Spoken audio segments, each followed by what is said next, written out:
and there's intimacy on the radio, and there's naturalness on the radio that can never be replicated on TV. The marvelous resurgence of radio as a political force in this country. News-related radio programming is evolving. There's a huge hole in our dialogue that can be filled by the synthesis of traditional radio and the freedom that comes from a live podcast. You're about to experience Cowboy State Politics live. Here we go.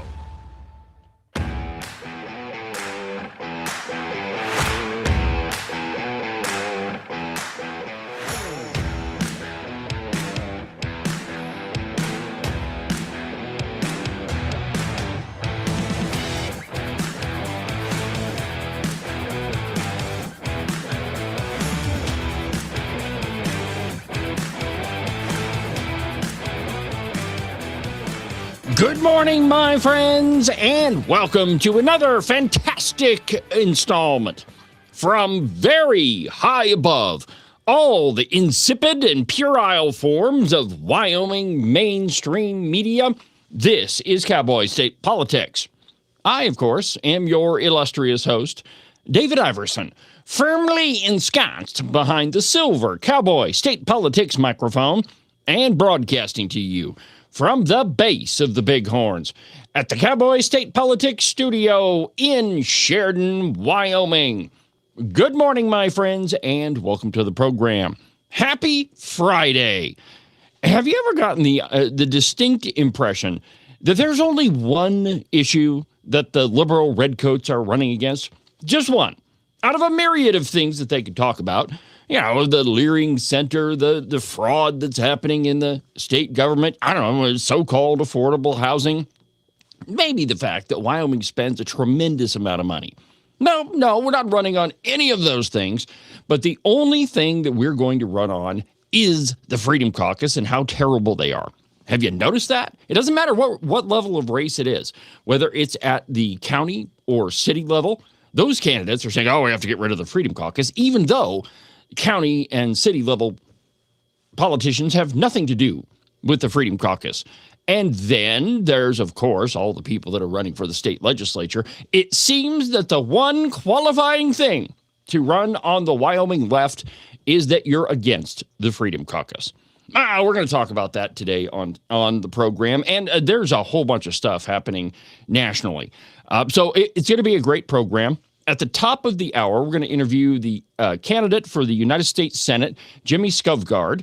He's from Casper, and anyway, I've been trying to get him on the program for a little bit, and so we're going to do that at 9 o'clock today.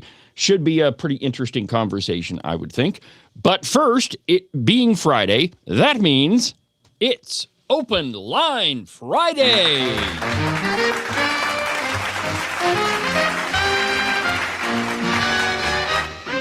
That's right, my friends. It's Open Line Friday on Cowboy State Politics. This is the day where we talk about whatever you want to talk about. You see, normally during the week, if you haven't noticed, you kind of have to be on the same page as I am. That is, the very reason why you listen to this program is to hear what I think about everything. But not so on Friday. On Friday, it is you that is in control of this program.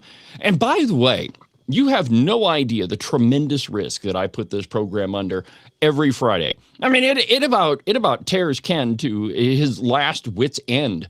But on Friday, you are in control. So if you want to be part of the show, the phone number in the studio is 307-374-8989, 307-374-8989. That will get you directly to me, not to this phone. Oh, by the way, have you noticed that my red phone isn't entirely complete? That's because the other half of it is down at the studio. But I've got a couple of different receivers for it. This actually works when it's plugged in.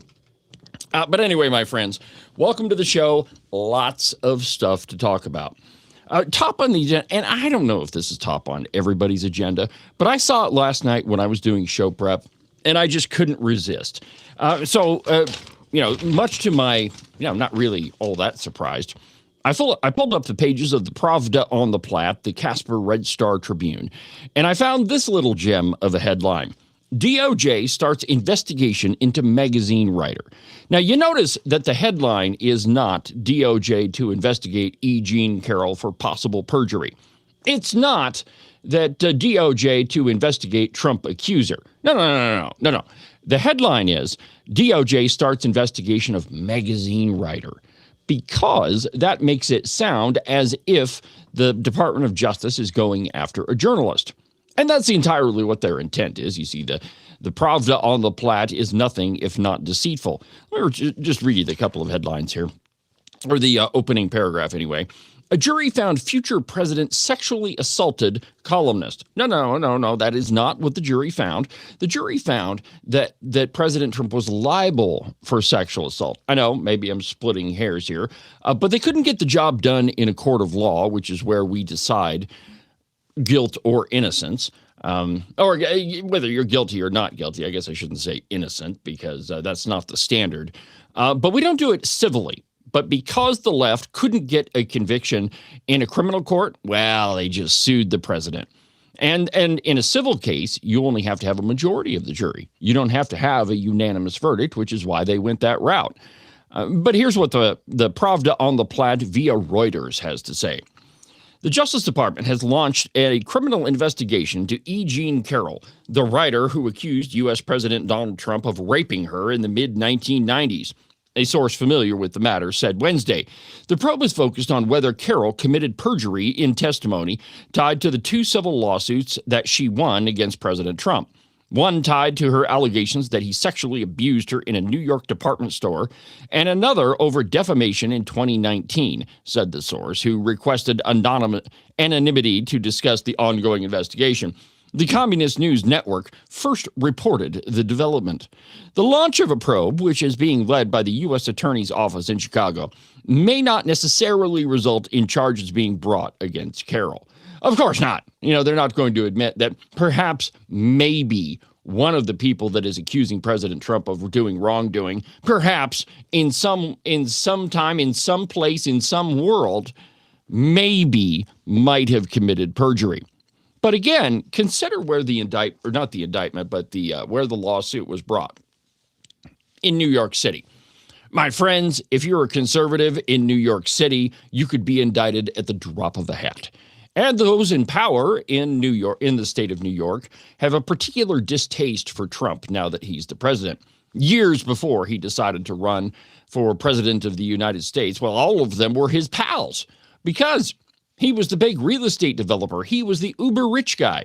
There are countless photos of President Donald Trump with Al Sharpton, with Hillary Clinton, with just about every big name leftist. But right when he decided that he was going to be a Republican and that he was going to run for president, then the tables turned.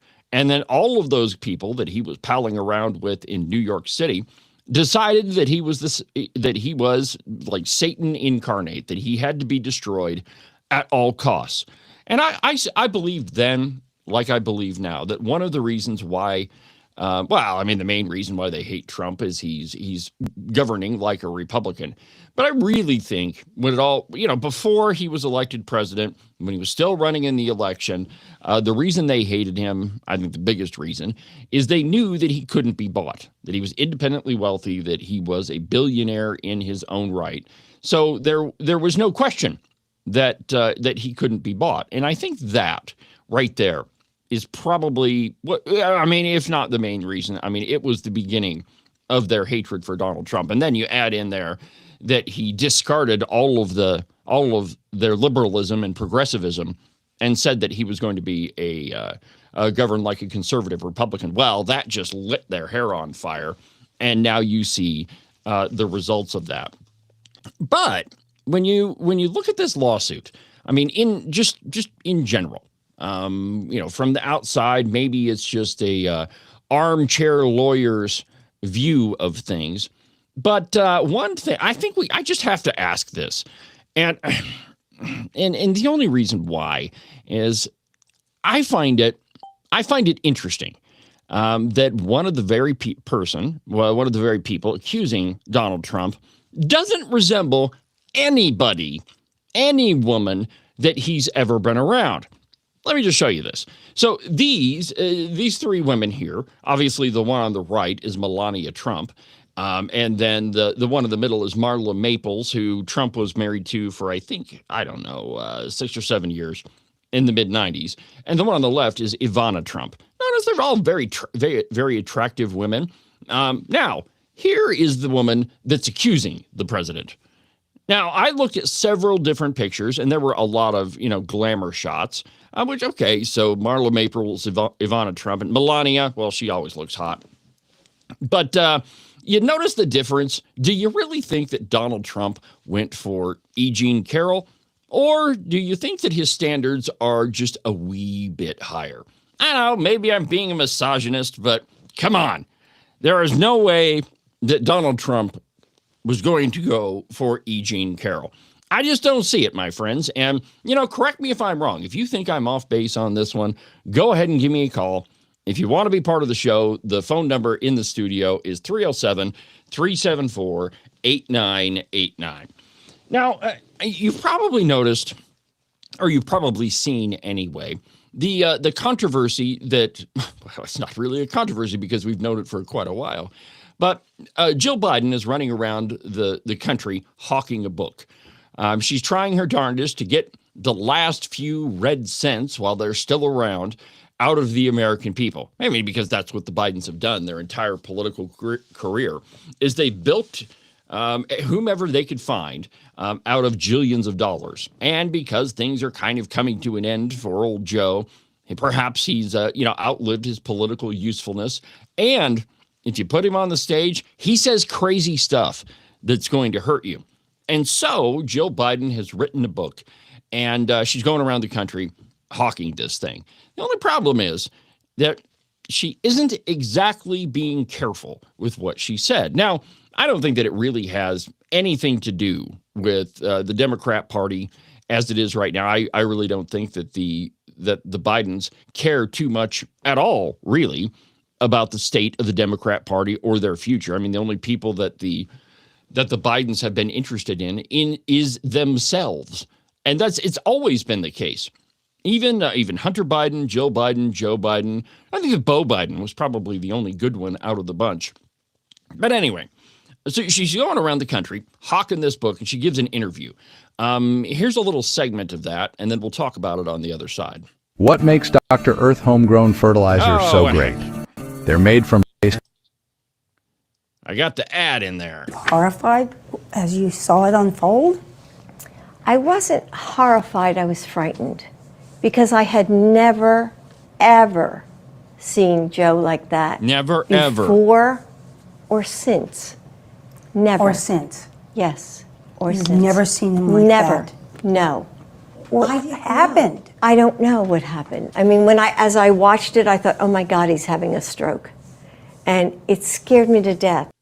Okay, so she says, I've never seen him like that before. Never, ever, ever, ever have I ever seen Joe Biden like that.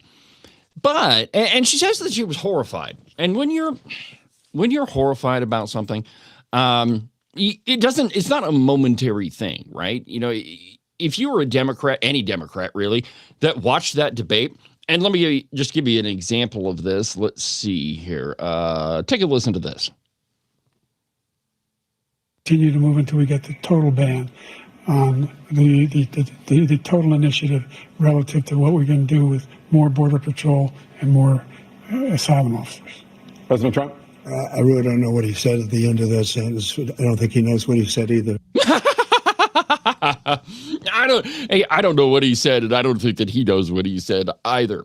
So, I mean, but that's just one little soundbite. I mean, there's a whole bunch of them.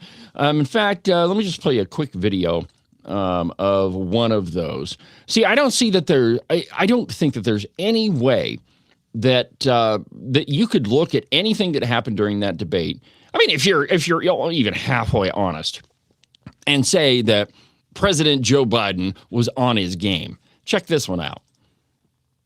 Excuse me, with dealing with everything we have to do with, look, if we finally beat Medicare. Okay, we finally beat Medicare. All right, so you're Joe Biden. You're the president's wife, and presumably you know him better than anybody else. I mean, at least I would think so. If you've been married to somebody for a whole bunch of years, well, then you know that person inside and out. All their little quirks, what they act like when they're not feeling well. All of that stuff. You know it all. But Jill Biden says that she was horrified, that she was scared, that she thought that he had a stroke. But here's what Jill Biden said right after the debate. Here you go. I can't thank you all enough for staying and for being here and for all your support.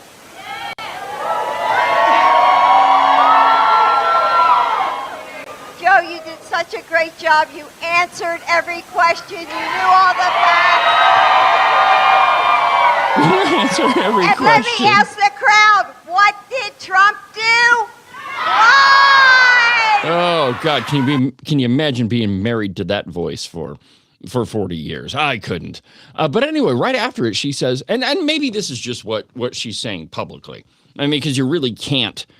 You don't want to come out and say, Joe, you really mucked things up. That was terrible. You can't do that. I mean, at the time she was the first lady. But does she look horrified? Does she look like she was worried that the man had a stroke? No. In fact, she was trying to cover up anything possible. Well, now all of us, you and I and everybody else, knows that Joe Biden was not at the top of his game, that he wasn't in rare form as everybody claimed. In fact, I mean, he may very well have had a stroke that night. Certainly looked like something bad was happening. But I don't think that any objective person could look at that and say that Joe Biden did a great job. Well, now Jill Biden, in her book tour, trying to make money off the American public again, is saying, well, I had no idea. Really, you thought he had a stroke and you were worried. You weren't worried the night before. Now you're worried again. Or now you are. I mean, it is lie after lie after lie. And that and here's another amazing part of it. That Jill Biden thinks that she can get away with that is truly incredible to me. That knowing the amount of scrutiny that the media, the liberal media far outnumbers anything on the right. Just look at Wyoming. I mean, really, the only conservative media source is this one and our written news site, the Open Range Record. I mean, other than that, the left owns the Wyoming media lock, stock, and barrel. I mean, all of it. And I mean, the truth is they pay for it. And it is glaring to me. But I don't think that anybody could think that even just a couple of years out of their presidency that they could get away with continuing to propagate this fraud. Now, I mean, can anything happen to Jill Biden? No, it's just nobody's going to buy her book. At least I hope not. But truly amazing.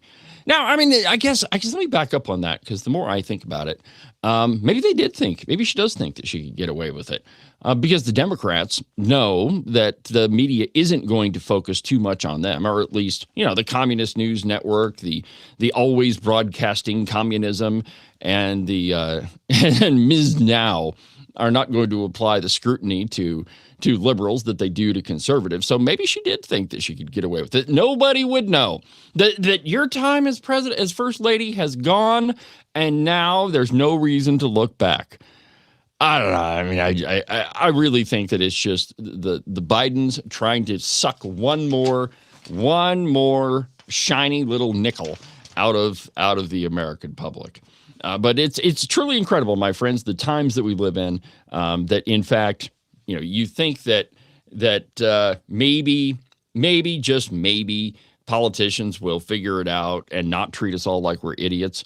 But I mean, that's not the case. I mean, the media, generally speaking, most politicians, especially those on the left, think that you're stupid, and that you're not talented enough to figure out when they're lying.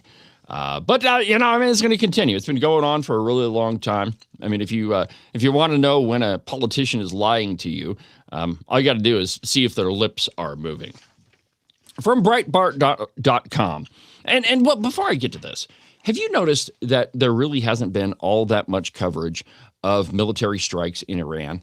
That everything is focused on the so-called negotiations. Have you noticed that? I mean, when the Iran strikes were going, I mean, Fox News, even CNN, I mean, they were broadcasting video of the strikes happening almost in real time. But now what you see is, pretty much everything is just focused on the negotiations.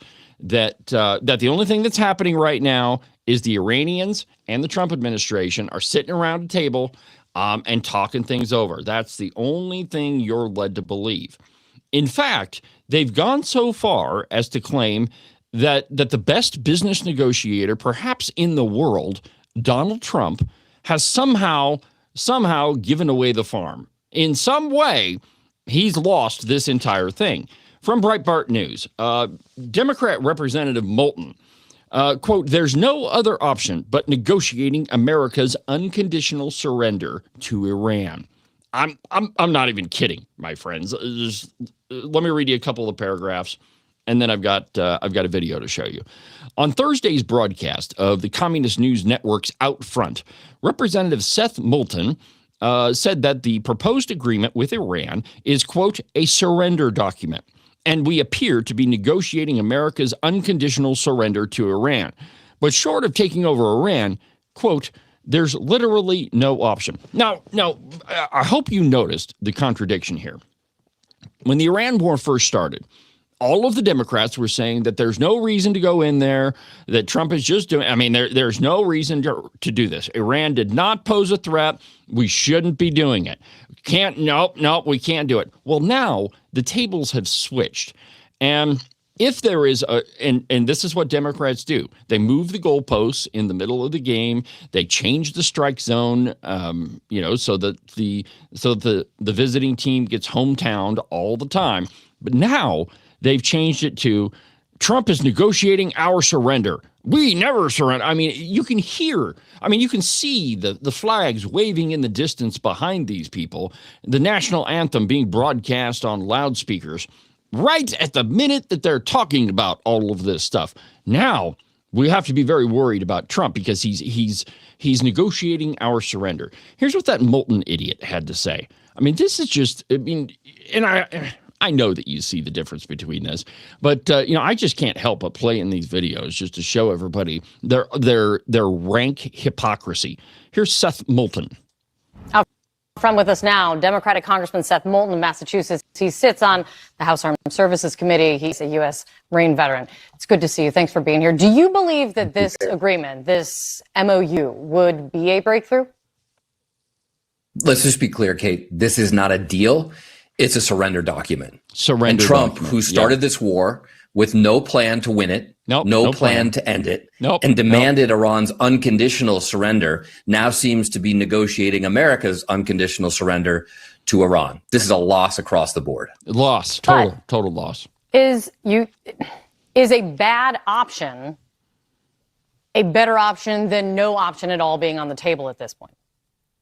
Yes, great question. It is, because there's literally no other option. I mean, unless he wants to take over the whole country, because that actually would achieve regime change. It would end their nuclear program.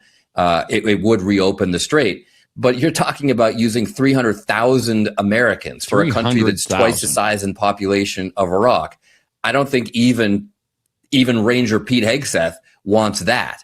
So the only other option is to sit down at the table and actually have a negotiation. Let's just be honest, though. He's not only lost the war, he's losing the negotiation as well. Yeah. Trump can't negotiate on anything, and he's losing the whole thing, sending us down the river, doesn't know what he's doing, and it's just going to end in total destruction for the United States of America. I mean, do you see the goalpost switching? I mean, it is truly incredible, my friends. But look at it this way. The Democrats are a never-ending source of entertainment for all of us that can read pay attention or, in fact, have an original thought, which maybe that's something that they're not capable of doing. I mean, they certainly treat the rest of us like we're a bunch of idiots. But I mean, it's good news for me. I get to continue to talk about how dumb they all are over and over every day. Well, let's go ahead and take our first break, and when we come back, we're going to talk about Trump on a new $250 bill. Yeah, I don't know. I don't exactly know how I feel about that, but we're going to talk about it when we come back. And don't go away. At the top of the hour, 9 a.m., I'm going to have U.S. Senate candidate Jimmy Skovgard on the program. I should be a pretty good conversation. Been looking forward to it for a week. So back in a minute, my friends.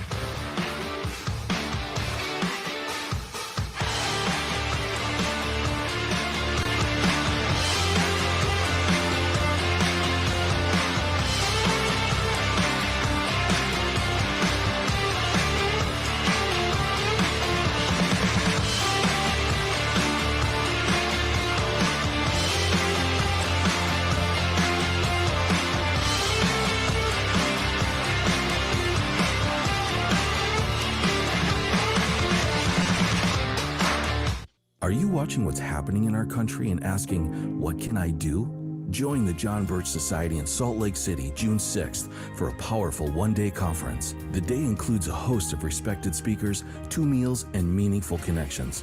You'll gain clarity on the issues and walk away with practical steps you can take to your community. Reserve your seat today at jbs.org/SLC26. That's jbs.org/SLC26. One of those speakers at the Salt Lake City event will be yours truly. That's right, my friends. I'm one of the keynote speakers at the JBS 2026 conference. So join me in Salt Lake City if you want to see me. The following ad was paid for by Brent Bean for governor. You won't find him leading a horse out of a barn or leaning against a corral with the sun setting behind him, because Wyomingites don't need a candidate who creates a good photo op. What you will find is a hard-working, experienced leader who believes Wyoming should always come first. A conservative grounded in strong values and steady principles. Ready to lead Wyoming the right way. Brent Bean for governor. Today's program is also brought to you by Morton Buildings. If you're in the market for any type of building for your property, you need to call Marcos and Jesse at Morton Buildings. Their phone number is 307-674-2532. They're the best in metal building construction, and they've been doing it longer than anybody else around. So it doesn't matter if it's a garage or a barn or maybe something bigger, like a roping arena or maybe a giant warehouse for your business. The two guys you need to call first are Marcos and Jesse. Again, their phone number is 307-674-2532, or you can check them out on their website, mortonbuildings.com.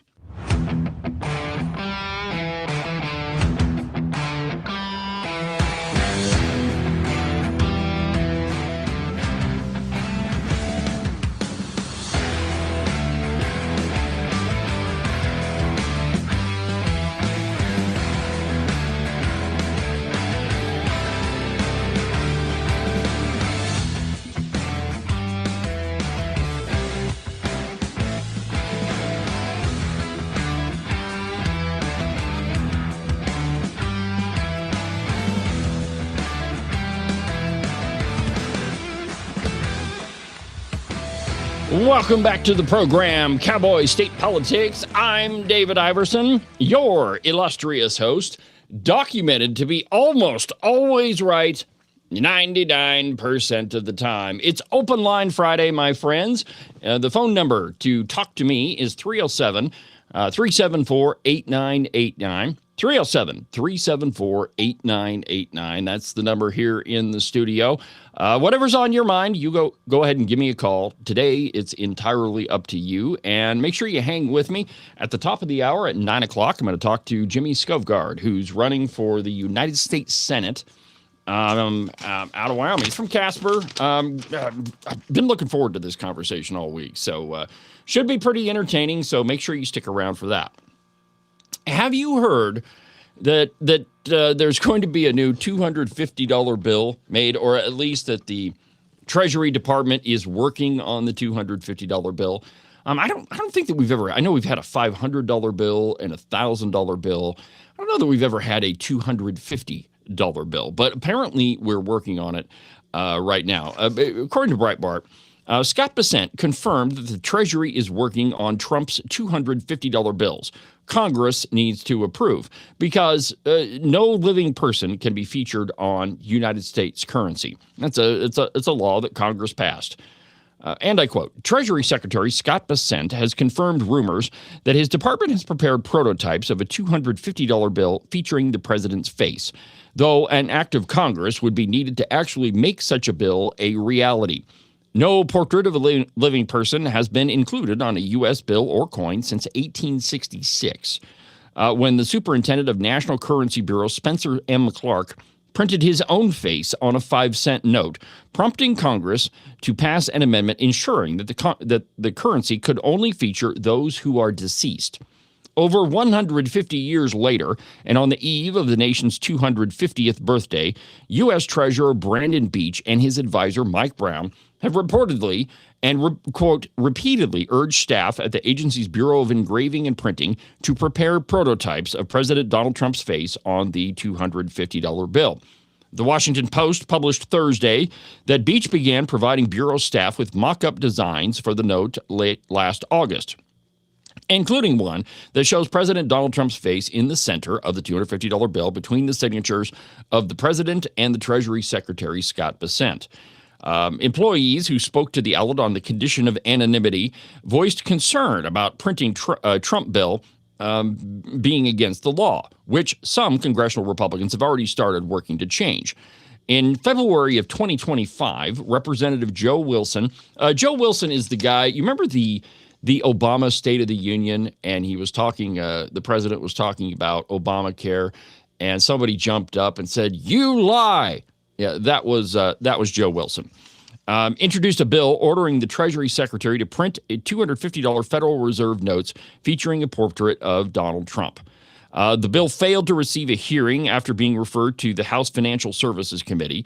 In a statement to the outlet, to the Washington Post, a spokesperson for Congressman said that Beach, Bessent, and Trump have all voiced their support in for the proposed legislation to Wilson. So Scott Bessent was manning the helm at the White House press briefing room. It may have been yesterday, and Fox's Peter Doocy asked him about the $250 bill. Here's that exchange. How long until we see your signature next to President Trump's face on a $250 bill? Well, again, as Treasury Secretary, I have two mandates for U.S. currency. At present, no living person can be on U.S. currency, and the currency must say, "In God we trust." So right now there is proposed legislation that in front of the House, in front of the Senate, to change the first requirement so that a living person, Donald J. Trump, could be on a $250 bill. So it's all in the hands of the, it's all up on Capitol Hill. So at Treasury, we prepare things in advance. So we have prepared in advance that if the legislation is passed, but we will stick to the law. I have two thoughts about this. The first one is it would drive the liberals and the redcoats absolutely out of their mind. I mean, you want to see their heads explode. There wouldn't be enough duct tape in the world to keep all of those pieces and parts together. That would be fun. If there was actually a $250 bill with Trump's face on it, I think it would be incredible. Now, would it personally affect me? Probably not, because it's pretty rare that I actually have $250 in my pocket. Though I think what I would probably do is try to squirrel enough money away to buy one or two of them and just put them in the safe, because you know that when a liberal gets elected, the next time a Democrat gets elected, or maybe the Democrats do away with their party and there's some other party, but the very first thing that's going to happen is they will recall all of those bills and destroy them. Everything, as Alan Simpson, and I try not to quote him very often, because I think he turned out to be a radical leftist, who, interestingly enough, I had several exchanges with after he had retired from the U.S. Senate. But anyway, he once said that in Wyoming, everything is politics, except for politics. That's personal. And he's entirely right. Even our currency is political. And you can't tell me that in our nation's history that being on a coin or being on the face of a bill was not a giant controversy. I know you remember when was it? I think Obama was the president, and they switched up the $1 coin, and there were a couple of others, and several of them. There was quite a bit of controversy on about those coins, simply because why do we need this stupid dollar coin? The Susan B. Anthony coin was not a success. That one, and interestingly enough, you know why one of the reasons why that dollar coin wasn't a success, because it resembled a quarter too much. Anyway, so here's my other thought about Trump being on a $250 bill. I'm a bit of a traditionalist in a lot of ways. I think our currency should reflect our founding fathers. Hamilton, Washington, Jackson, Grant, Franklin. I think that we should reserve that place for, our founding fathers. I mean, people really don't know history at all anymore. And so, if the only amount of history that they learn is who's on the face of the $100 bill.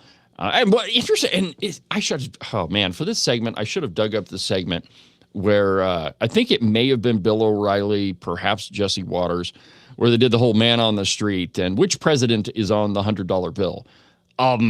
There isn't one, but most people were like, yeah, I don't know. I think it's Franklin. Yeah, Franklin. Yeah, that's the guy. But Franklin was never the president. But I'm the guy that leans towards, I think we should stay with traditionalism. We should keep our currency with our founding fathers, even though I think it would make the left's head explode. We haven't added, and here's another thing to think about too. We haven't added a new bill to our currency in a very, very, very long time. And let me make a note of that. During the break, I'll look up when we added. I know when we took one away. When did we add a bill? Okay, I'll look that up so we can get the answer to that. But it might be time. And the most common bill in the world is the U.S. Actually, I think it's the U.S. $20 bill. But think about how common $100 bills are. I mean, prices are going up, and you can't get out of Walmart without paying a couple $100, or at least $100 at the bare minimum. So maybe we do need a larger denomination bill to conduct business with. It was might be time. I just don't know that. As much as I love Trump, I don't know that putting him on the $250 bill is a good idea. Well, why don't you let me know what you think in the comments, and maybe we can get a little bit of back and forth going on this. But if you've got an idea about the $250 bill, hit the comments and let me know what you think. It's Open Line Friday, my friends. The phone lines are open. 307-374-8989 is the number. Oh, we already did the Joe Biden thing. It's the number here in the studio. Go ahead and give me a call, and whatever you want to talk about, we'll talk about. Now, here's an interesting story, and of course, this one you had to see coming, but it's from the Blaze. City Commission demands emergency declaration. Now, what could a city council or city commission possibly ask for an emergency declaration about? Maybe there's a homeless problem. That could very definitely be an emergency situation in places like Los Angeles. Well, not after Spencer Pratt gets elected, but that might be an emergency. What about the poop in San Francisco? Remember last election we had the poop map, where places to avoid in their fair city. Maybe that's an emergency. Maybe there's a drug epidemic that needs to be taken care of. That would definitely qualify as an emergency, but not in Seattle, my friends. In Seattle, there is an LGBTQZXPWDS emergency. I kid you not. And I quote, the mayor called for greater cooperation but did not issue the emergency order. So many LGBTQZXPWDS refugees are fleeing from Republican-controlled states to Seattle that the city's LGBTQ commission is calling on the mayor to issue a civil emergency order.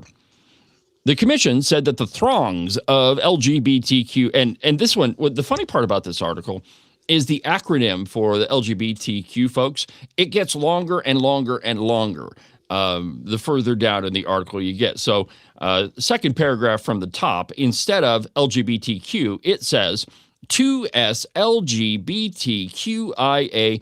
I have no idea what those letters mean.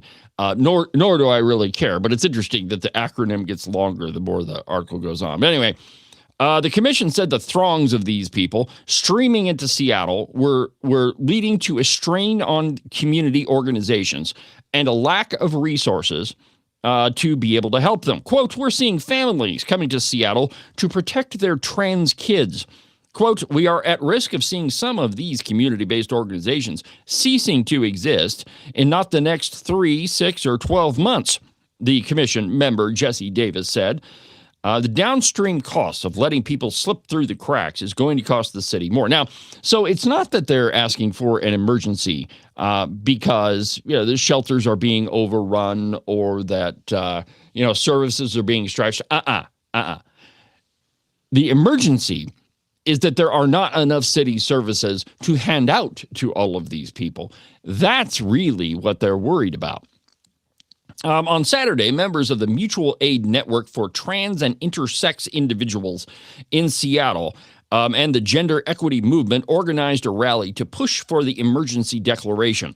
Quote, what the kind of awful stuff that's going on today, we need to say something, 76-year-old Meredy Bonaday said. A report from TV verified that 9 fundraisers through GoFundMe from members of the LGBTQZXPWDS community are asking for help to relocate to Seattle. So their emergency is not that there's a whole bunch of people just moving there. It's that we don't have enough money to hand out to them. And why? Because a lot of states have come to their senses and realize that all of this stuff is nonsense. That a man can no more become a woman than he could become a trout. And a woman cannot become a man any more than she can become a giraffe or a grizzly bear, or wouldn't that be something? An LGBTQZXPWDS grizzly bear. I think it would be terrifying. But the point is that a lot of states are passing laws to say that, if you're a man, you can't compete in women's sports, that's not a thing, that you don't need to be teaching pornography to little children, that perhaps all of your highly sexualized cartoon books that you've proliferated throughout our libraries, maybe they need to go away. So the folks that are perpetrating these crimes, and I do think that they're crimes, are fleeing to other states. And so now it's an emergency. Here's a news report from Seattle talking about this emergency declaration. Let's see here. Here we go. Man, I didn't get the ad out of there again. There we go. Maybe it'll go now.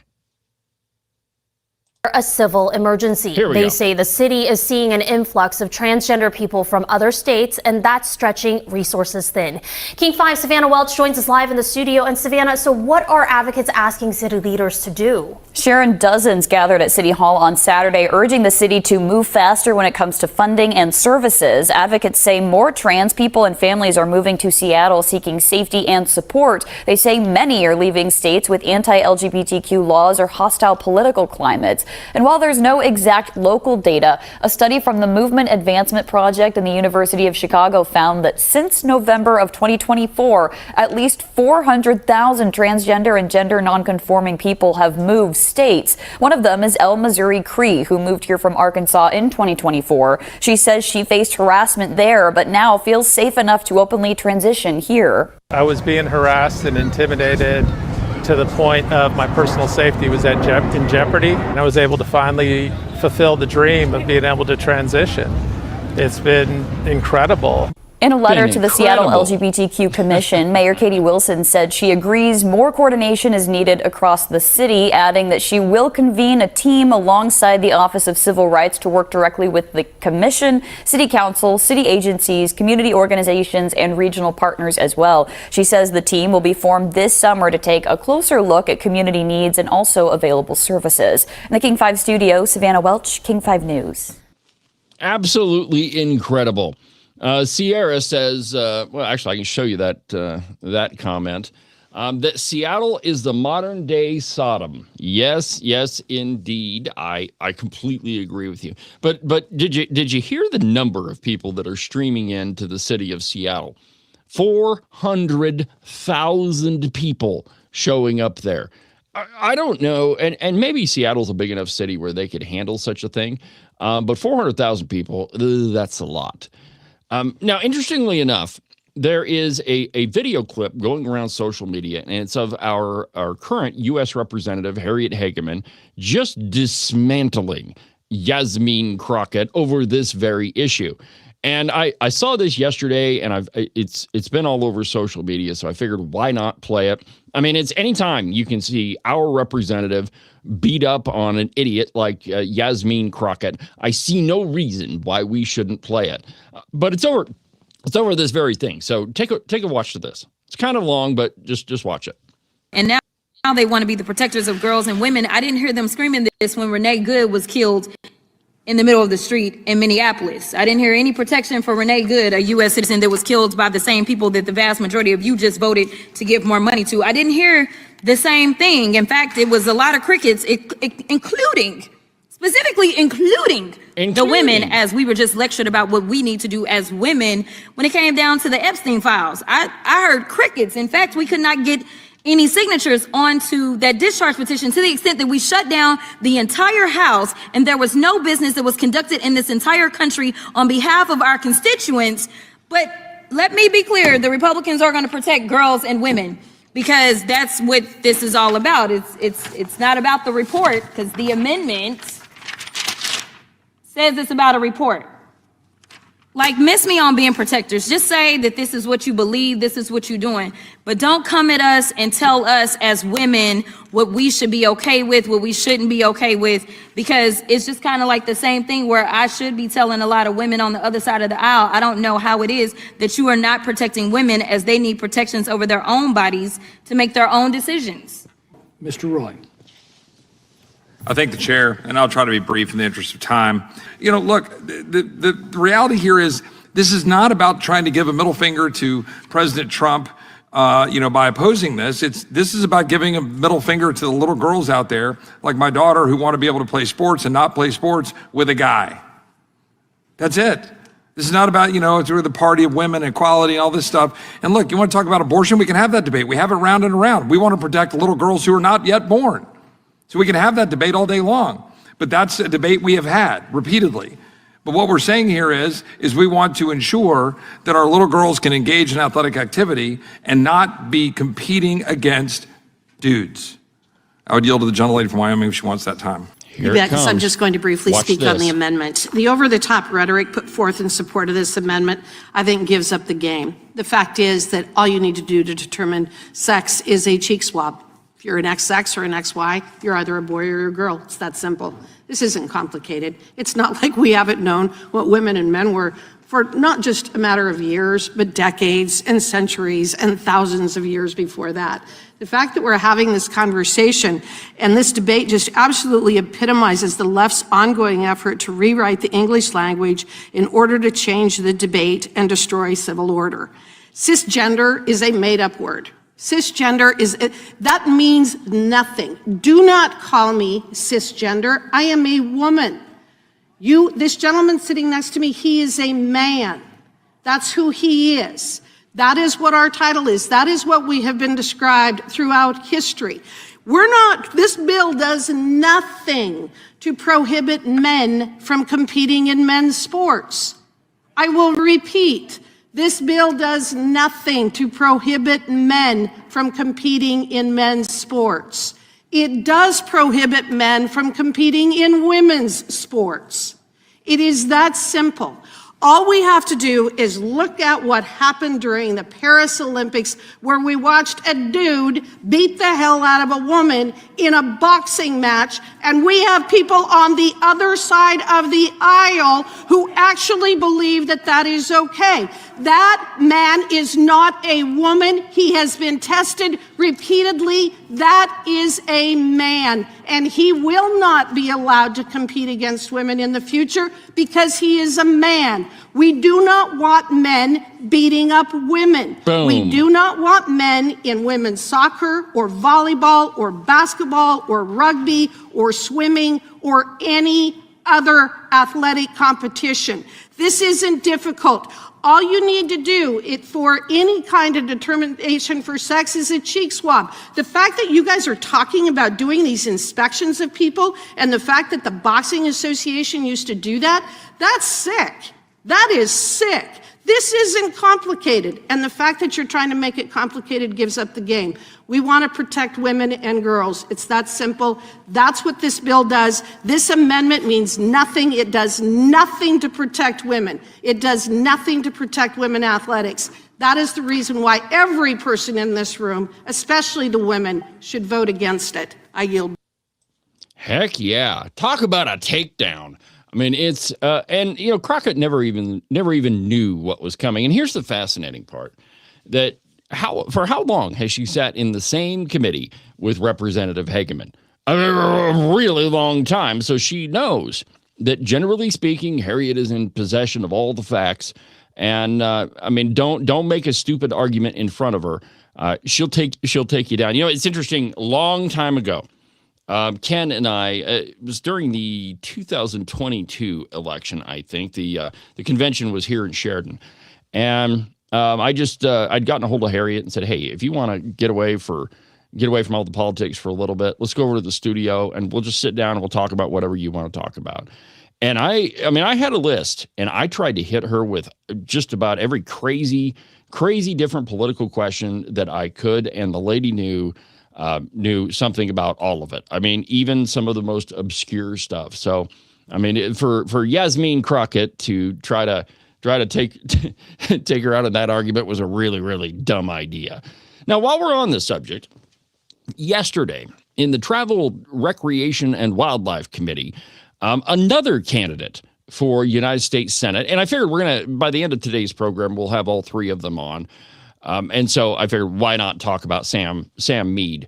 But the committee was busy. And though it's not in this video segment, I didn't go and grab it. Chairman Byron says, look, we're really, really busy. And so I want to get as much testimony in, and we're only going to have 2 minutes a person.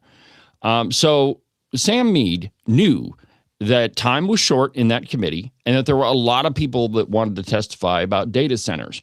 And yet still, he went to the mic, not to voice his opinion about data centers or anything else, not to say, I think you should vote for this bill or not vote for this bill, which was the very purpose of that meeting. No, he was there to give himself a campaign shout out. I'm not even kidding you. Watch this. We're going to continue on. I'd like Representative Storr to pay attention, as this is a constituent of yours. Please introduce yourself, and it's really great to see someone from Teton County all the way over in Casper to comment on this. Chair, co-chair, members, thank you for taking the time today.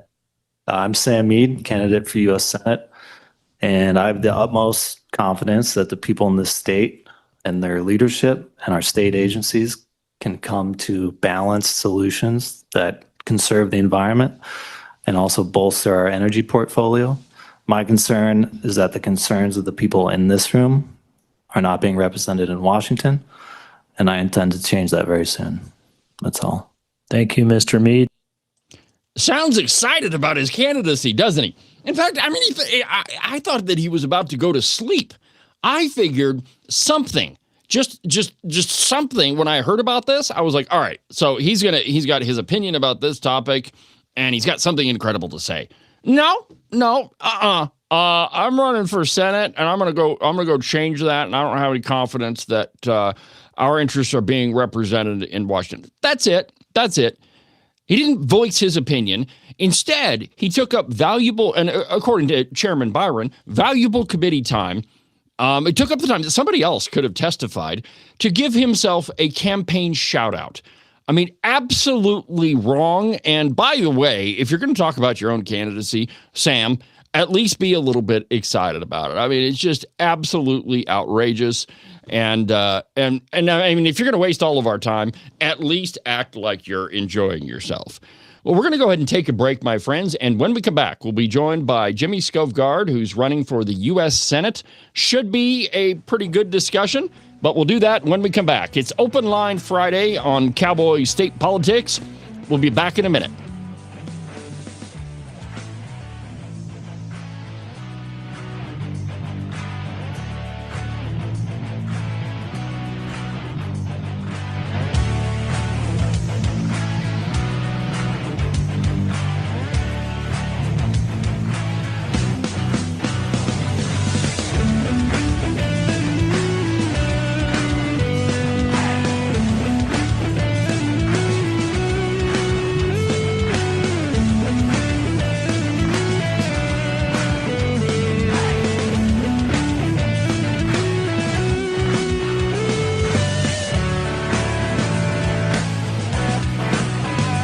I know that you think it's spring and that the weather is just going to continue to warm up and you don't have to worry about snow or ice or 30-degree temperatures anymore. In case you've forgotten, this is Wyoming, my friend, and that sort of thinking doesn't work here. 1 minute, it could be 75 and sunny, and 10 minutes later, snow. Whatever the weather, you need a pair of socks that'll keep your feet cool and dry even on the hottest of summer days. And if you happen to run into that spring snowstorm, you'll stay nice and toasty warm. Well, your feet anyway.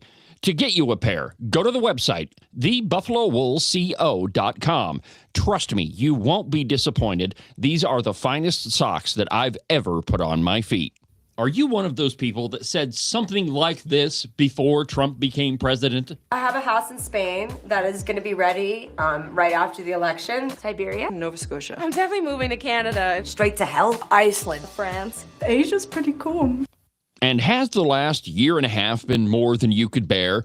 Well, if it has, you've come to the right place. Call my friend Rebecca Bextel at eXp Realty. She has her fingers on the pulse of the real estate market all across the state of Wyoming.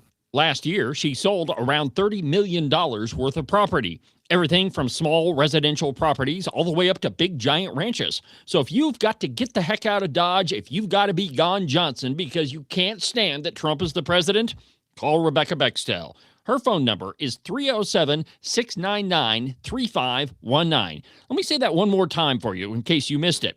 307-699-3519. I've never felt the freedom like I do. I feel stronger every day, don't you? Well, I can show you how. A new day, a new way. Watch out, I'm only gonna get stronger. A new day, a new way. Watch out, I'm only gonna get stronger. A new day, a new way. Watch out, I'm only gonna get stronger. A new day, a new way. Watch out, I'm only gonna get stronger. I've never felt the freedom like I do. I feel stronger every day. I'm only gonna get stronger. Cowboy State Politics is only going to get stronger. This program is only going to continue to expand with 60,000 views every month. This program is Wyoming's big voice on the right. Welcome back to the program, my friends. David Iverson, doing what I was born to do with talent given to me by God himself. Welcome back to the show, my friends. It's Open Line Friday. If you want to be part of the program, the phone number in the studio is 307-374-8989. The phone lines are open. Also, one of the things I love about being in this home, my studio here at the house, is I can interact with you in the comments. So keep them coming, whatever you think. And here in just a second, we're going to be joined by Jimmy Skovgard. And so if you've got a question for him, you can go ahead and put it in the comments, and we'll see if we can get him to answer it for you.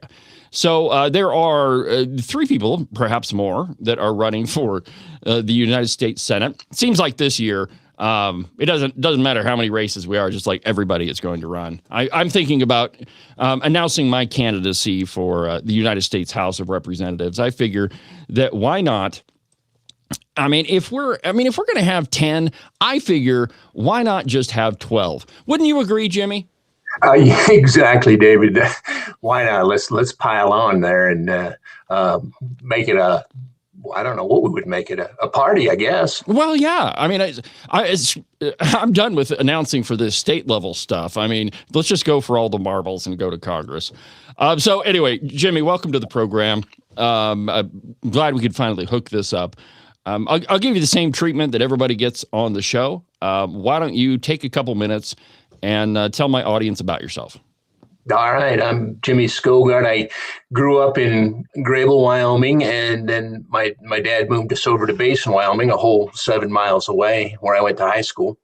And then off to the university. I went, spent 5 years there studying, and ended up with a degree in history because I had to get a degree to make sure that I was getting my commission. I was on a guaranteed reserve forces type of a deal with the Wyoming Army National Guard, and they told me that if I didn't get a degree, I was going to basic training. And I thought, well, I better get my degree then. So I did, and I haven't looked back, and it's been a good ride. I've spent the last 40 years or so running a small business and working. I did work for a company as a data analyst when I got out of college. That was some good experience, really helpful, and small business in Wyoming in the oil patch. So I kind of understand how things work out there on the exploration side, not the production side. So a little bit different on both sides there if you're familiar with that.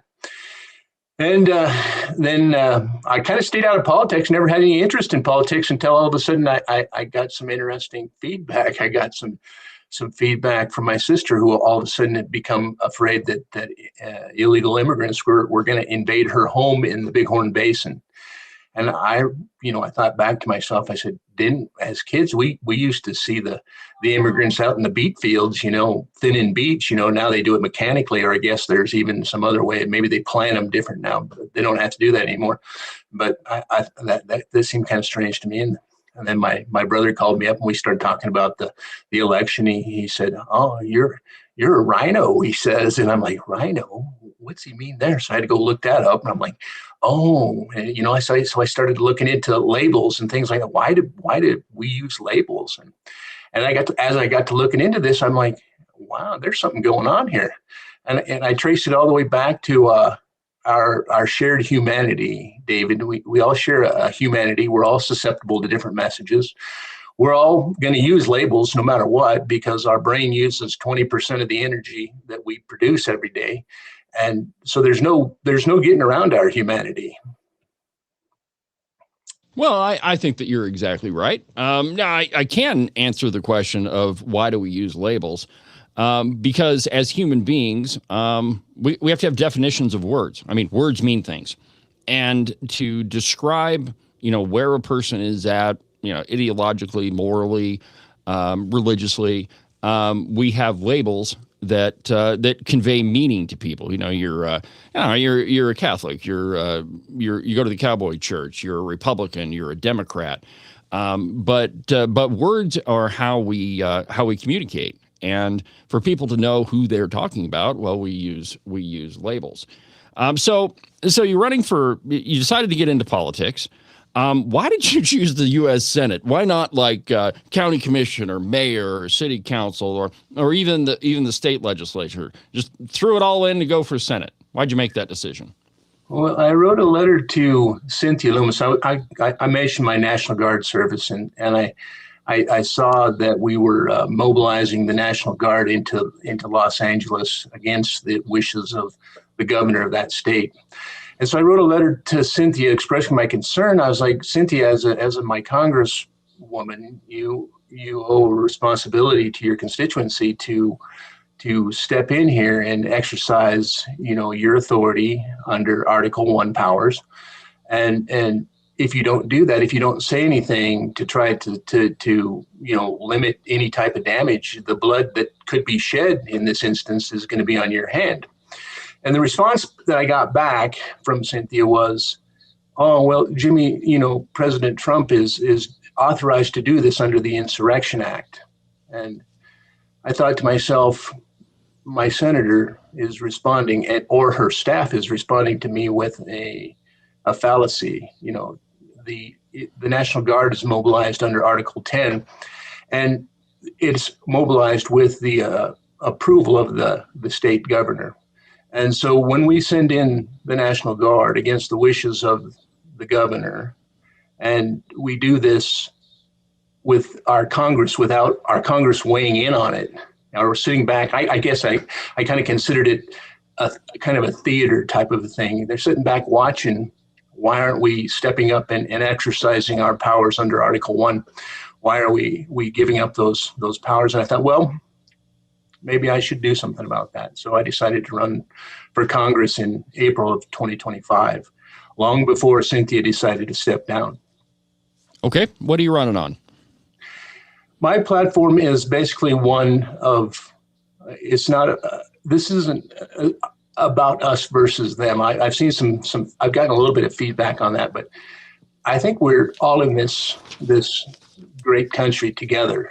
And it makes sense to me that we shouldn't be necessarily fighting with each other all the time. And I'm like, why are we fighting with each other? And so I spent some time researching that, and I've seen a lot of conversations about, the Democrats, the Republicans, and, a lot of division going on out there. I've had conversations, some interesting ones. I was talking in a coffee shop once, and a gentleman, he's sitting in the corner, but he can overhear our conversation, and he interrupts the conversation. He says, the Mussies are going to kill us all. They want to kill us all. And I'm like, the Mussies? I was like, excuse me, sir, what are Mussies? And he said, well, the Muslims. I'm like, this is a random conversation in a coffee shop from a complete stranger. I'm like, okay, so in Casper, Wyoming, why do you feel like the Muslims are a threat to you? And he points to his little iPad or whatever it was he was looking at there in the coffee shop. And he said, this is what I'm reading. And I thought, that's interesting. And then, there have been several other conversations. I had conversations with a classmate that I hadn't talked to in over 40 years. And he brought up a subject that he was concerned about. One world order, he said. And so I'm like, I don't even know what one world order is, but he's from my hometown, a base in Wyoming. And I'm like, why is this, my classmate worried about one world order? Where is he getting this information? Why has this has become so important?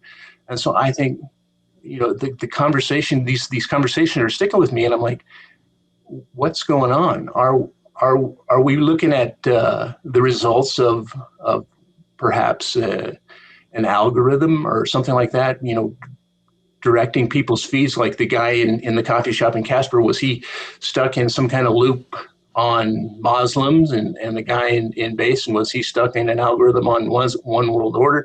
And I'm trying to think to myself, how is this helping Wyoming? How is this helping the country as a whole? If our humanity, I can recognize the humanity. And so I empathize with the stranger. I empathize with my classmate. These things are real.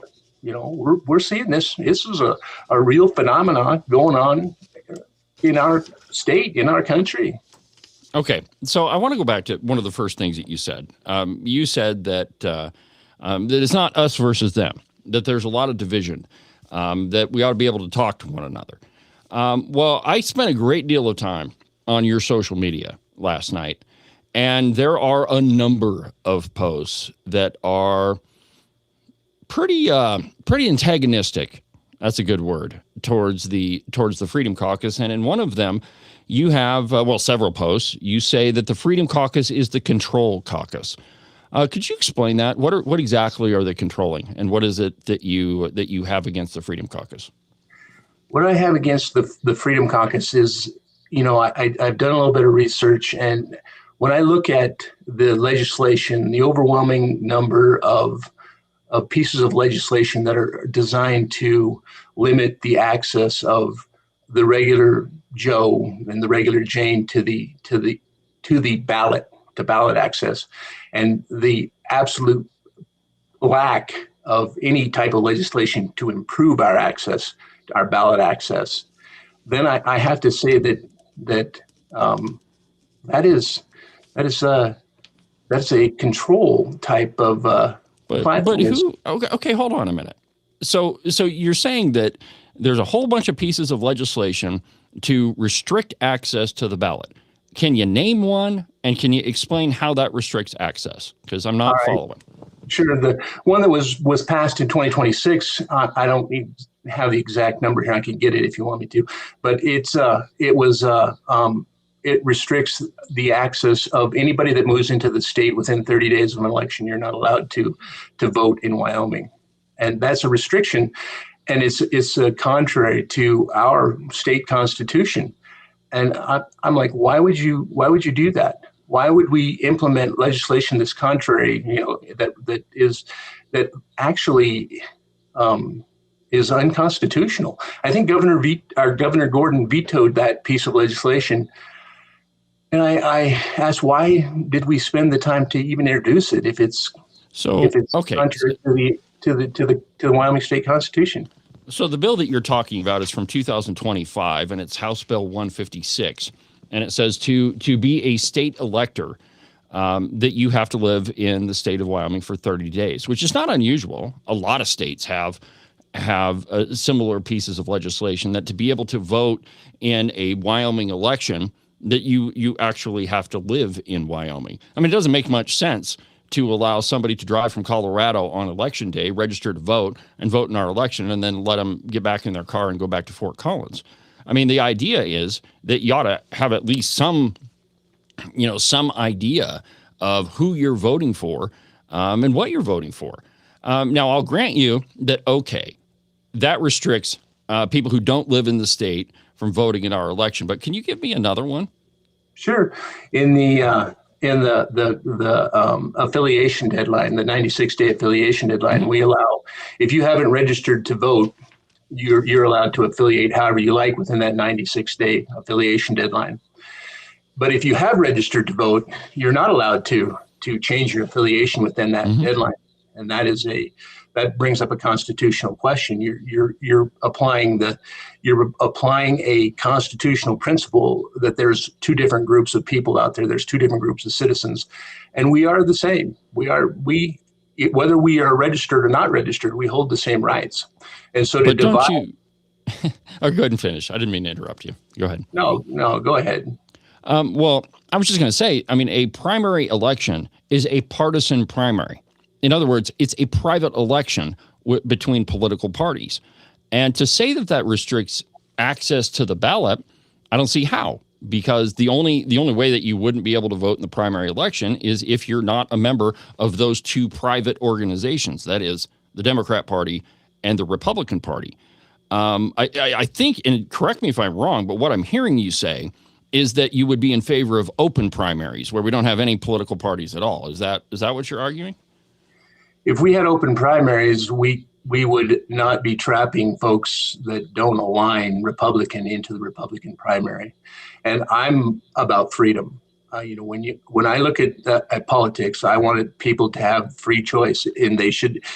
And you're right. I believe that open primaries would fix that, because if you're a Democrat, then you would no longer align Republican to vote in the Republican primary. That wouldn't be an issue.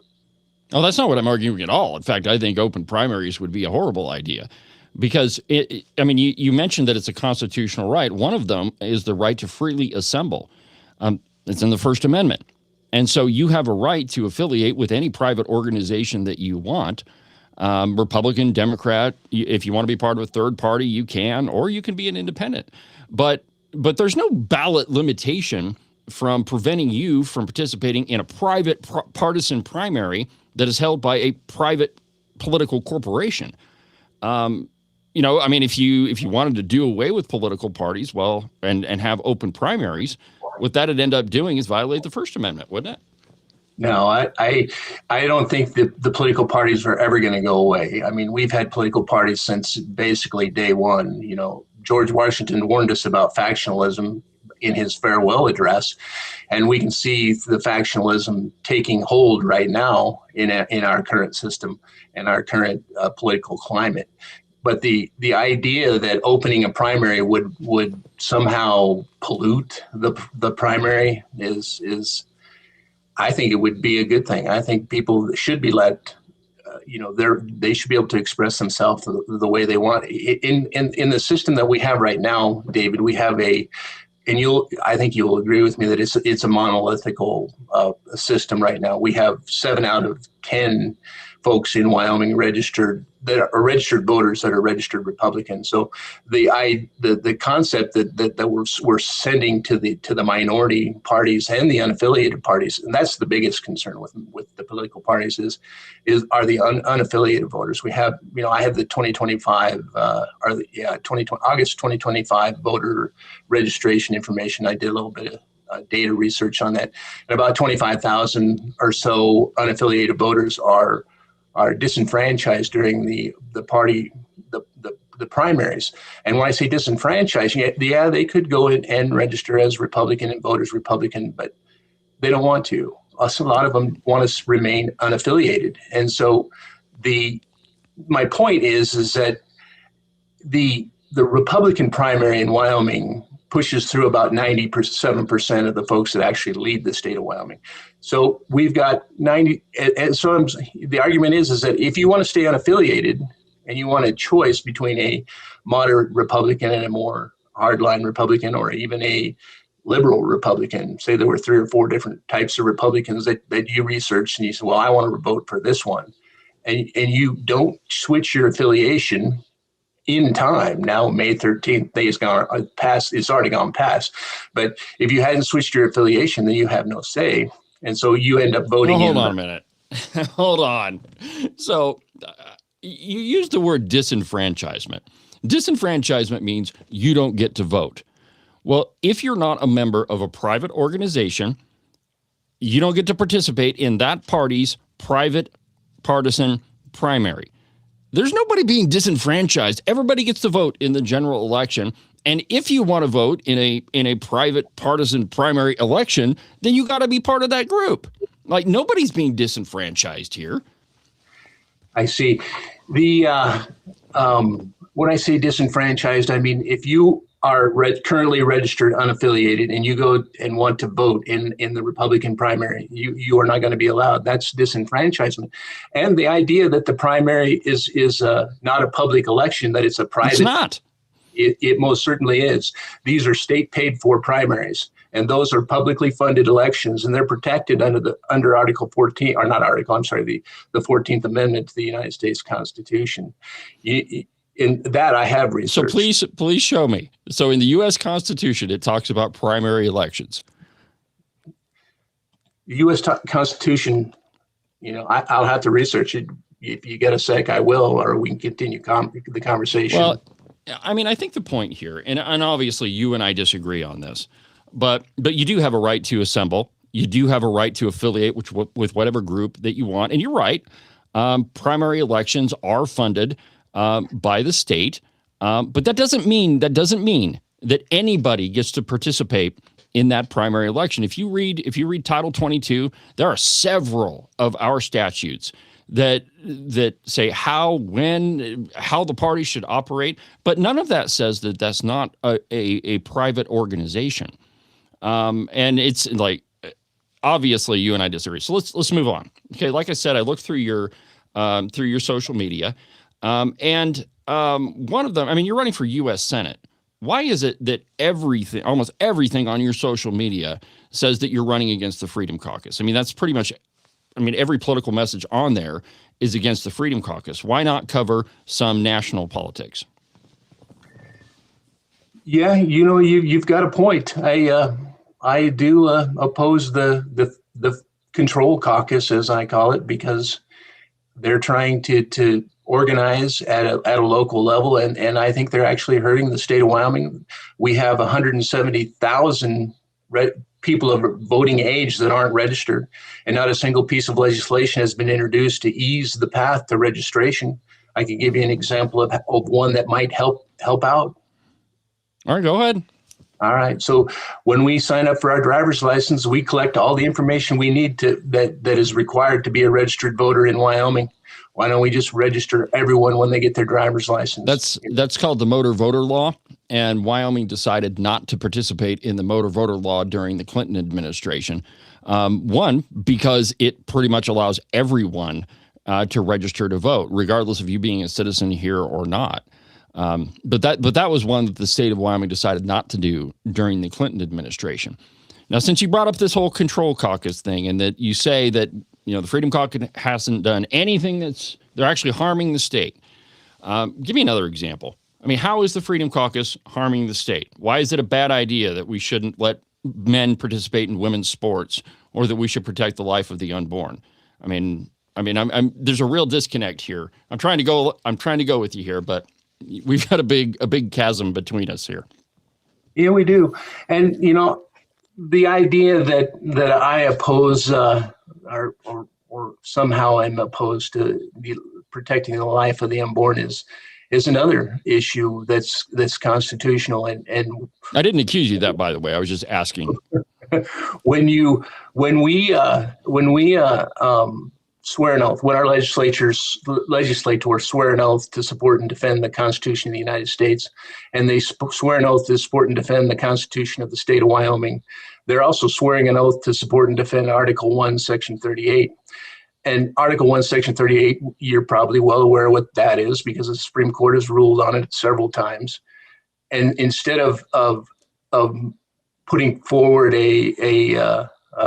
what do they call it, to change the Constitution, a petition to change the Constitution, an amendment or whatever. Instead of doing that, we use this abortion issue as a divisive topic in Wyoming.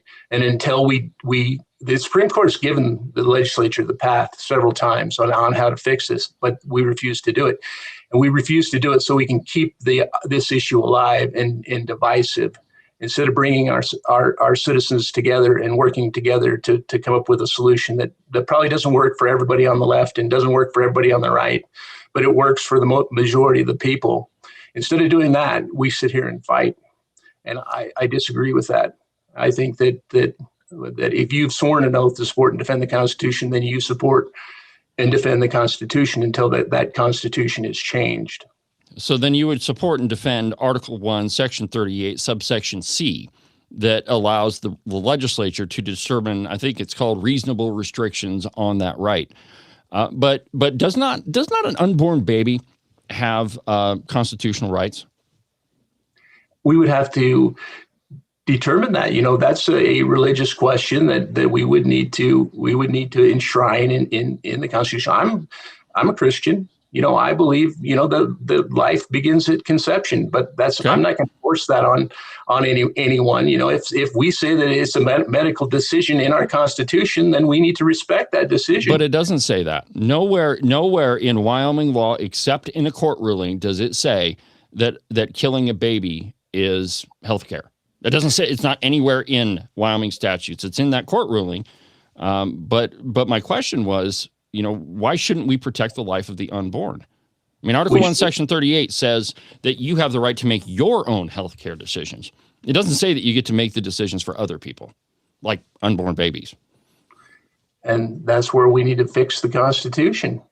The Constitution says that pregnant woman has the right to make her own healthcare decisions, and the Supreme Court has ruled that abortion is a healthcare decision. No, it doesn't necessarily make it so. I think in a lot of there are cases where it is, and you would agree. I think everybody would agree that it is the right decision. And when we don't specifically identify those, we end up with a conflict. And that's why I'm saying we need to have a conversation, not using this as an issue to divide us continuously, one from another politically. Sit down and have a conversation that actually works out a solution that works for most of us. Because we are going to run into the folks that it won't work for, and then we're going to run into the folks on the other side that it won't work for. But for the most of us, we can come up with a solution, and this solution needs to stay at the state level. Well, I agree. Elevate that to the federal level. I think we've already decided that this is a state issue. Okay, so there we go. We finally agree on something, Jimmy. That it is a state level issue. But I would argue that we absolutely have to protect the life of the unborn. And I'm one of those people that I don't believe in exceptions. I think a human life is a human life. And we have laws against if you're drunk and you run over a pregnant woman and kill her, you're guilty of 2 crimes, 2 deaths, not 1. But it just seems when a baby is inconvenient, then we make exceptions. So let's move on. You've signed the term limit pledge. Why should we have term limits in Congress? I don't think that our representatives and senators should be more concerned with whether or not they're going to get reelected than with getting legislation accomplished. They should have an agenda that is for the state, for the population that they work for, and we should be using technology to verify our agenda and how we're representing the state of Wyoming. I've implemented some technology as a proof of concept to do exactly that. And I'm going to have my own opinions, but as your senator, I represent you. I represent everyone in the state of Wyoming, and everyone in the state of Wyoming should be able to weigh in, at least in part, on the decisions that I'm making on behalf of the citizens of the state of Wyoming. But don't we live in a republic and not a democracy? We do live in a republic, what I'm talking about are tools for accountability. These are not tools that tell me how I represent you. They're saying this is how we would like you to vote, and not necessarily on every piece of legislation, because that's not possible, but in general type of things. Like we were just talking about abortion. You could survey abortion and get a general idea of where you should stand on abortion as a state legislator, because I don't think will be but it could, you could run into this again at the federal level. And if the state of Wyoming says you will absolutely support the right to life, and that is how it works. And you say, I'm a senator up there, and I say, well, I'm thinking Article 1, Section 38. And you say, no, absolutely not. Don't forget subsection C. Subsection C, exactly. And that becomes the position that the state has, that I'm going to use technology to determine what if the state feels strongly about that, then that's how I would represent the state of Wyoming. And say I didn't. It's not that I couldn't, right? Because I'm your representative. We live in a representative democracy. Well, when it comes time for me to get reelected, that's where this technology comes into effect. It becomes a tool for accountability, because we take a snapshot of that frame of that the aggregated survey, and we say, oh, at this point in time, you voted this way, which was totally against the majority of your constituency. And then you can review that as a voter. This is an open system, an open source system that we can look at. Yeah. It's technology, and it's a concept right now, but it's a concept. Okay, so let's get back to the original question: term limits. Don't we already have term limits? Aren't they called elections? In a way we are, but we see folks like Chuck Grassley, 40-some years, 50 years. We see term limits should also be extended to judges, federal judges. We have a federal judge. I think I read one that was over 90 that couldn't even come to work anymore, and her doc was just piling up. I'm like, that's not right. We need some type of term limits, and the term limits, I think, would free up the flow of new voices in politics. But don't you think? I mean, I'm struggling here, Jimmy. Don't you think that our founders were smart enough to know that a politician may want to stay in office for a really long time? I mean, who are we to say if Nancy Pelosi's district shouldn't continue to elect her? I mean, that's not our choice. If her constituents are tired with her representation, then shouldn't they be the ones to make the choice? Why should we have an artificial ceiling on how long somebody can represent a district? I mean, who are we to say that? Well, the idea is to keep the flow of new ideas moving. If you plug the top of the system with someone, all the folks, the up and coming politicians within the state are going to be plugged by that person sitting at the top of the system. And I also believe that it's tough to say that it wouldn't be enough time. If say Jimmy Skovgard got elected senator, all right, he's got 12 years, then my proposed two 6-year terms. And then I'm saying, well, I'm not quite done yet. I want to go, I'll go and run for the House next. And I get elected. I got three 2-year terms. So I guess I'm at 18 years now. I'm like, oh, well, maybe I'm not quite done yet. So I go and run for governor and I get, 2 4-year terms. And I'm like, well, shoot, I'm not quite done yet. I'm going to run for president. So I got 2 more 4-year terms. That's a lifetime, David. And, the term limits that we're looking at here aren't that restrictive, but they are doing one thing. They are keeping the system moving, and they're keeping the flow of new ideas and young blood moving into our system of government. And if we combine those with an accountability tool, I think that it would be an effective solution to what we have right now. But wouldn't an easier solution? I mean, first I would say that if you support the Constitution, you ought to support the Constitution. Term limits aren't in there for a very good reason. But wouldn't an easier solution be to just deal with the voter apathy problem that we have? We live in a state where only half of the people, and you kind of brought this up, I guess, tangentially anyway, that only half of the people that are eligible to vote are registered. And in any given election, in the off years, it's actually lower than this, but in any given election, only half of those people that are registered to vote actually show up at the polls. So isn't the problem that you're driving at voter apathy and not a problem with our Constitution? I'm not sure how it's a problem with the Constitution. To do term limits, you would have to change it, right? On term limits. No, I'm not talking about voter apathy. I'm talking about plugging up the system with folks at the top of the food chain.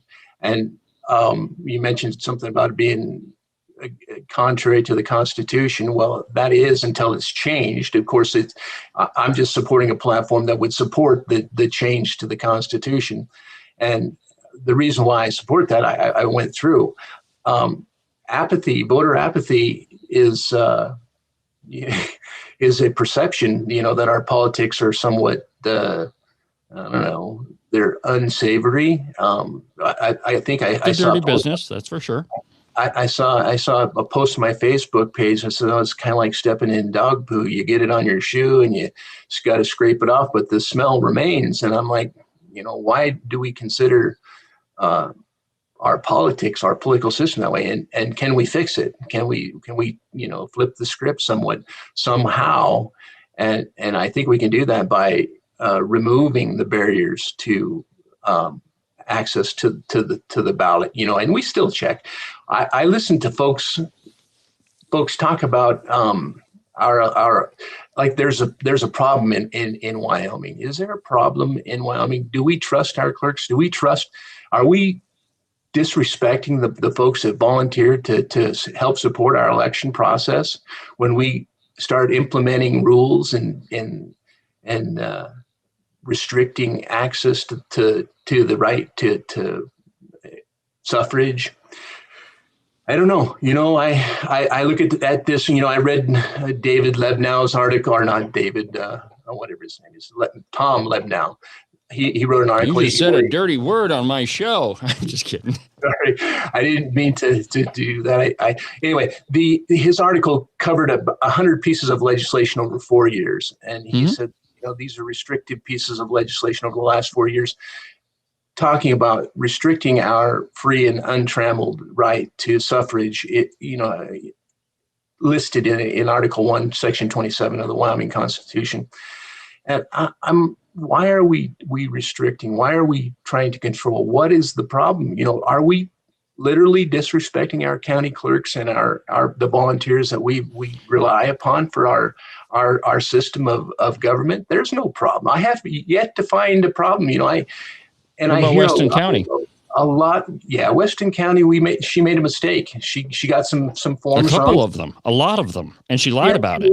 She did, but when it was all resolved, it was hand counted and everything was resolved. We were well aware of the mistake, and I thought it got a little bit blown out of proportion. I mean, yeah, she made a mistake, and yeah, she needed to be reported in the newspaper, and the folks in her county need to say, well, was what was her name, Becky something too? Becky Hadlock.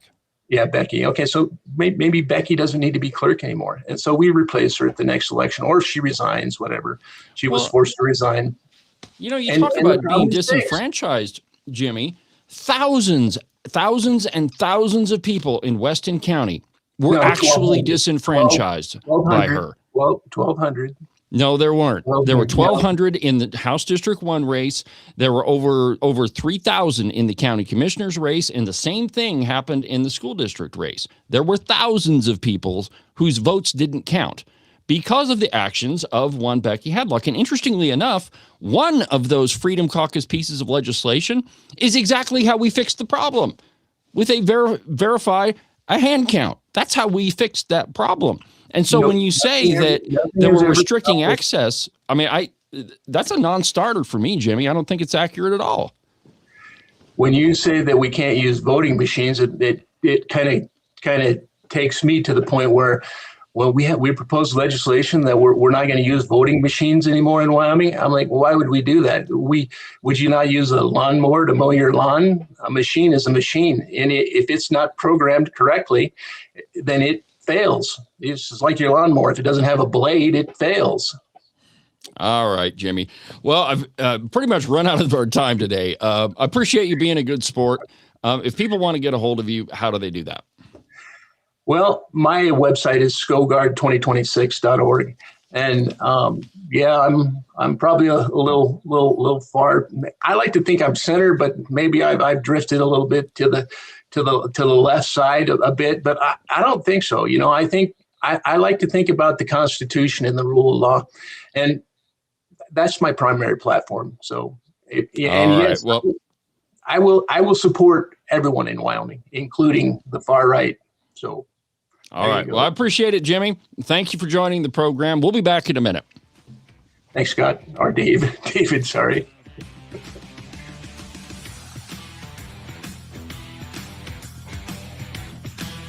Stop.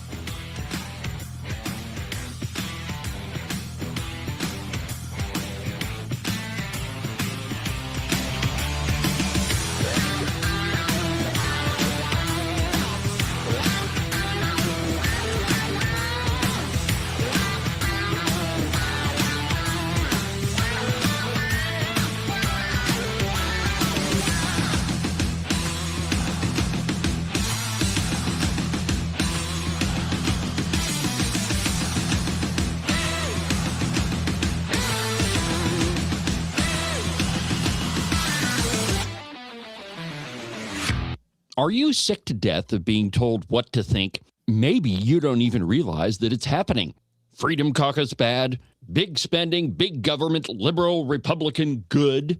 Conservatives are bad and they want to starve little children. I have heard it all, my friends.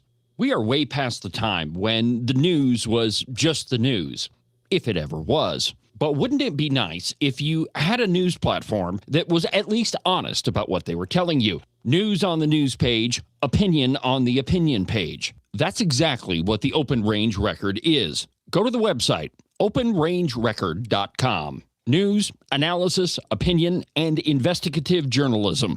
One more time, that website is openrangerecord.com.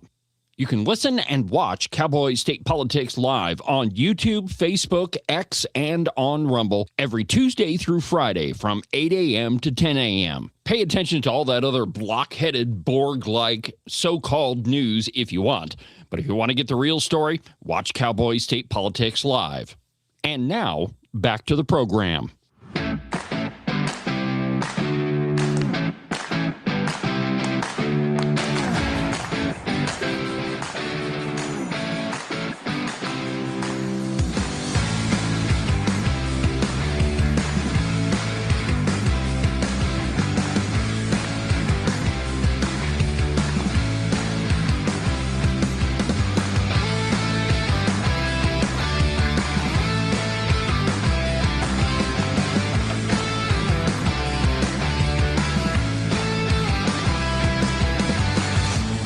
Welcome back to the program, Cowboy State Politics Live on a Friday. I'm David Iverson, your illustrious host, documented to be almost always right, way more than some of the people running for office. Welcome back to the program, my friends.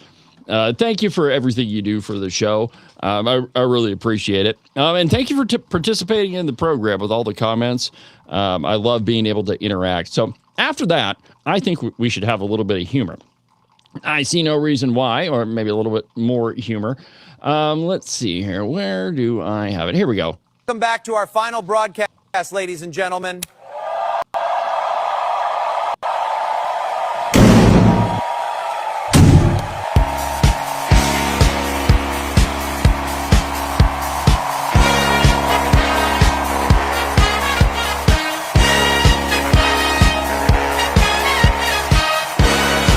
I just love that. I can't get enough of that one. Goodbye, Stephen Colbert. Anyway, just a couple of comments here. Patrick says that at least Jimmy is honest about his positions. You know what you're getting with him. That you do, Patrick. Absolutely right. And, you know, I guess one thing you could say about, his... his appearance on the show is, like you say, Patrick, at least you know what you're getting. And he was a good sport. You got to give him that. He went back and forth with me. So that was fun. Now, as the election goes on, I'm going to try to interview as many candidates as humanly possible. Left, right, center, whatever. We're going to try to interview them all. Probably won't get there. There's a lot of people running for office. But I will tell you this, that if your candidate is not on this program, not this specific one because we're about out of time, but if your candidate doesn't sit for an interview on Cowboy State Politics, there's a really good reason why. And you should ask them about it. Because my policy during an election is I don't say no. If there's a candidate that wants to come on the show, we'll have them on the show and we'll talk about those things that I'm pretty sure are important to Wyoming citizens, just like we did with Jimmy. Obviously, he and I really don't agree on very much at all. But at least we were able to have a good conversation. One of the questions that I didn't ask him because we needed to go to a break, but on April 10th, he posted, he had a post that the state should pay for everyone's health care. He called it Cowboy Care. A version of Medicaid expansion, I would say. I was going to go there, but I'd already taken up, a half hour of your time. But make sure that you're doing your research on who all of these people are. And if they're, and a couple of things here, if their public positions are not right out in front, that you can see, that you can criticize, that you can ask them about, there's a pretty good reason why. Either A, they don't have any, they haven't really thought anything through, or B, they don't want you to know about it. And that's probably the biggest one there, which is why I spend a lot of my time during the election interviewing folks. So just make sure that you do your research, know who it is that you're voting for. And, the biggest problem, like I mentioned with Jimmy, the biggest problem that we have in our electoral system is not that we have, commies on the left and right-wing extremists on the right. By the way, if you're wondering, I'm extremely right-wing. But that's not our biggest problem. Our biggest problem is voter apathy. That most people don't care enough to take a couple hours on a Tuesday in November and in August, that's what our primary is, to go vote. And so then we're left to wonder why the folks that are in office don't represent us. And secondarily, you've really got to criticize, and by criticize, I mean ask thought-provoking questions, well-thought-out questions of all of these people. I mean, this election, here's one good thing about all these people running for office, that it's going to split the vote in a lot of different races. The U.S. House of Representatives race is a good one. There's going to be around 10 people running, which means that election is going to be decided by a pretty small number of votes, meaning that every vote counts. And so those candidates, if they have any hope of winning, will be scrambling for each and every vote that they can get, which gives you a great opportunity to rake them over the coals and ask them the questions that you should be asking. I think it's going to be a really fun election. There are some of them that are shaping up to be what I think is going to be a great contest. You know, that's nobody likes watching a football game unless you're the Chiefs, where it's just a blowout. I mean, those really aren't that much fun to watch. You want a game that's competitive, and in a lot of races, hopefully you're going to get that. Now, to help all of you out in deciding which candidates you might want to support, I announced yesterday, the Open Range Record announced yesterday, that we're going to be holding a debate in Casper on July 16th, and we're going to focus on the gubernatorial candidates and the U.S. House of Representative candidates. It's going to be a great event. We're going to hold it at the Rialto Theater in Casper. It's a great little place.